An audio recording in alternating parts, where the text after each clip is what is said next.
дуруд бинандаи азиз, рӯз аз рӯз сиёсати Русия дар самти муҳоҷират шадидтар шуда, барои муҳоҷирон маҳдудияту монеаҳои нав ҷорӣ мешавад. Мақомоти ин кишвар будубоши муҳоҷиронро пурра назорат мекунанд. хуб, пеш аз сафар муҳоҷири меҳнатӣ бояд чиро донад ва ба чӣ омода бошад? кӯшиш кардем қадам ба қадам шарҳ бидиҳем. пеш аз ҳама санҷед ки иҷозаи вуруд ба Русияро доред ё не? инро метавонед дар сомонаи расмии вазорати корҳои дохилии Русия санҷид. агар монеа барои вурудатон набошад, метавонед ба сафар омодагӣ бубинед.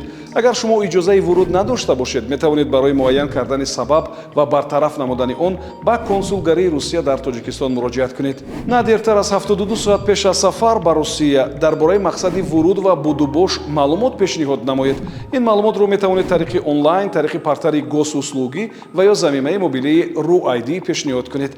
ҳарчанд иҷрои ин талабот ҳатмӣ нест, аммо хадамоти муҳоҷирати Тоҷикистон ва сафорати Русия дар Душанбе тавсия медиҳанд ки беҳтар аст пеш аз сафар ба Русия дархост гузошта мақомоти ин кишварро аз вуруди худ огоҳ намоед.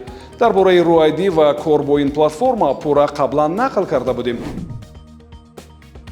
ҳангоми вуруд ба Русия шаҳрвандони хориҷӣ бояд ки аз санҷиши биометрӣ гузаранд, яъне изи ангушту поранд ва акс бигиранд. ин қисме аз қоидаҳои нав дар самти муҳоҷират буда, маълумоти сабтшуда дар пойгоҳи вазорати корҳои дохилӣ сабт ва минбаъд барои назорати муҳоҷирон истифода мешавад. ҳангоми убури сарҳад ба шумо корти муҳоҷират медиҳанд. ин ҳуҷҷат минбаъд барои қайди муҳоҷират ва таҳияи дигар ҳуҷҷатҳо лозим мешавад. аз ин рӯ эҳтиёт бошед ва онро гум накунед. муҳим аст ки ҳангоми пур кардани корти муҳоҷират дар сарҳад ҳадафи вурудро ҳатман кор ишора намоед, вагарна патент гирифта наметавонед. пас аз воридшавӣ ба Русия бояд давоми 7 рӯзи корӣ ҳатман худро ба қайди муҳоҷират гузоред, яъне мақомотро аз макони зистатон огоҳ намоед. аз қайд метавон дар маркази бисёрсоҳавӣ ва ё намояндагии вазорати корҳои дохилӣ дар минтақаи зист гузашт. дар хотир доред, агар минбаъд ба ҷои дигар кӯчед, давоми 7 рӯзи корӣ бояд ки аз нав ба он суроға ба қайд биистед. ҳамзамон ҷамъоварии ҳуҷҷатҳоро барои гирифтани патент сар кунед. муҳоҷири меҳнатӣ бояд давоми 30 рӯзи тақвимӣ пас аз вуруд барои гирифтани патент дархост гузорад. барои ин шумо бояд давоми ин 30 рӯз аз муоинаи тиббӣ гузаред ва чанд маълумотнома дар бораи истеъмол накардани маводи муходира, набудани вируси норасоии масмумияти одам, гепатитҳои Б ва С, оташак, сил ва бирохира полиси тиббӣ бигиред. аз муоинаи тиббӣ метавон танҳо дар муассисаҳои дорои иҷозатномаи махсуси ҳукумати Русия гузашт. феҳристи ин муассисаҳоро метавон аз раёсати вазорати корҳои дохилӣ дар минтақаи худ пайдо кунед.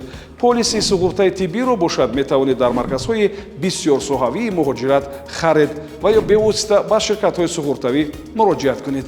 ҳамчунин, агар дар портали госуслуги ҳуҷраи инфиродӣ надошта бошед ва ё ҳуҷраи инфиродиятон дар замимаи мобилии RUID тасдиқ нашуда бошад, бояд давоми 10 рӯз пас аз вуруд ба Дилхоҳ бонки Русия муроҷиат кунед. он ҷо барои кушодан ва ё тасдиқи маълумоти ҳуҷраи инфиродӣ дар госуслуги ва RUID сурат, акси шиноснома ва сабти садоро дар низоми ягона боргузорӣ кунед. госуслуги ва RUID бароятон кӯмак хоҳад кард. ҳамчунин барои гирифтани патент шумо бояд аз фанҳои забони русӣ, таърих ва қонунгузории Русия имтиҳон супорида гувоҳнома гиред.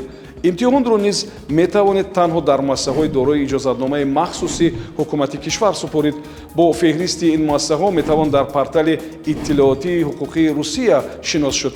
дар назар дошта бошед ки супоридани имтиҳон пулакӣ буда 3800 рубл арзиш дорад.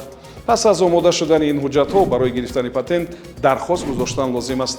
дархостро метавон дар бахши раёсати вазорати корҳои дохилӣ дар самти муҳоҷират ва ё марказҳои бисёрсоҳавӣ гузоред. барои гирифтани патент ғайр аз ҳуҷҷатҳои дар боло зикр шуда, боз чунин ҳуҷҷатҳо лозиманд: шиноснома бо тарҷумаи русӣ, корти муҳоҷиратие ки ҳангоми вуруд дар сарҳад гирифта будед, маълумотнома дар бораи гузаштан аз қайди муҳоҷират, акс ва 2 расид, яке дар бораи пардохти андози даромад ва дигаре дар бораи пардохти боҷи давлатӣ. тартиби пардохти боҷи давлатӣ барои гирифтани патент нав ҷорӣ шудааст. минбаъд барои дароз кардани муҳлати патент низ муҳоҷир бояд 4200 рубл ва барои ворид кардани тағйирот ба патент ва ё гирифтани нусхаи он 2100 рубл пардохт кунад. хуб, патенти шумо давоми 7 то 20 рӯзи корӣ омода мешавад. пас аз гирифтани он шумо бояд давоми 2 моҳ кори расмӣ ёфта шартномаи меҳнатӣ бандед ва дар ин бора вазорати корҳои дохилиро огоҳ кунед, вагарна патенти шумо бекор мешавад. Аз ин рӯ барои бехатарӣ пеш аз шурӯъи кор метавон тариқи сомонаи хадамоти андози Русия то куҷо расмӣ фаъолият кардани корфармо ва ширкатро санҷед.